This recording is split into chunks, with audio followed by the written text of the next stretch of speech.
On June 16, 2009, the University of Michigan officially completed a $108 million purchase of a 174-acre research campus. The site was formerly owned by pharmaceutical company Pfizer Incorporated. The property borders North Campus on South Plymouth Road. The university hopes this facility can fill the void Pfizer's closure left in the Ann Arbor community and the state of Michigan. In January 2007, Pfizer announced the closing of their Ann Arbor Research and Development Facility. This resulted in the loss of over 2,000 jobs in a community of 22,000. Rick Chambers, Director of Worldwide Communications of Pfizer Incorporated, was contacted about the closure and said, "The decision was very difficult and was reached after a careful and considerable analysis of our entire research and development network." There was an immediate community response. We knew that there would be some 2,000 employees that would have to find alternative opportunities within the state, or they would likely leave. We knew there'd be a facility, roughly 2 million square feet, that would need to be redeployed. And frankly, there was a huge burden that the community would experience. Besides the jobs lost by the closing, Pfizer Incorporated also benefited the city of Ann Arbor in many other ways. It had its toll on nonprofits because Pfizer was very philanthropic. Also the tax revenues for the city, a lot of that money is lost because being a for-profit business, Pfizer had to pay taxes, property taxes, and single business taxes as well.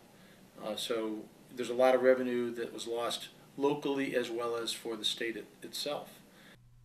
Spark, an economic development organization that serves Ann Arbor as well as Southeast Michigan, helped to ease the effect the closing had on the community. We started immediately connecting with Pfizer employees so that we could find alternative opportunities for them. At last count, we had found opportunities for roughly 400 plus of the Pfizer people. After a 3-year time period, the University of Michigan decided to purchase the property, named the North Campus Research Complex, often referred to as NCRC. The site will include 1.97 million gross square feet. The purchase of this facility will double U of M's research space. No, there's over 80 acres of totally vacant land. So if we populated that site at the density that we populate Central Campus, there would be about 20 million square feet of space. Now there's just 2 million. So there's a tremendous opportunity for further growth out there. It goes all the way to Green Road. The acquisition of this facility will help to attract new talent, which will add to the university's already prestigious research reputation. I think it's probably a selling point for bringing in new, probably more talented graduate students, that there is more space and that it's a lot nicer and more of an attractive place to work.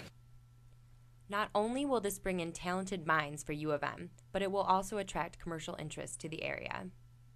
Having participated on the public-private partnership team, I expect that over the coming years we'll be able to, as Spark will be able to, identify many companies that will be interested in coming to this community because the University of Michigan is in fact the owner of that site. And that's where the private-public sector, link up has to happen, because they really do need to ensure that the ideas that they have actually see the light of day as potential commercial opportunities that can improve how we treat disease or improve our environment, decrease the carbon footprint, whatever it's going to be. They have an opportunity to make a big difference. As U of M continues to develop this space, it is anticipated in the next 10 years, 2,000 to 3,000 high-quality jobs will be created. The NCRC will begin to be occupied by the university in early 2010. So we're looking at a whole array of uses for that space. It gives us the opportunity to put together research teams that we've never been able to do before. Examples would include things like imaging. So people who are currently in radiation oncology and radiology and engineering, potentially in mathematics, potentially in physics, we can bring them together, co-locate them, and not only provide absolutely leading edge imaging, but also develop the next generation of imaging. There is hope that the NCRC will be utilized to its full potential. So there's all kinds of opportunities here. It's just a matter of prioritizing what is the vision of the university to really help not just the university but the state, the region, the U.S., and the global entrepreneurial world.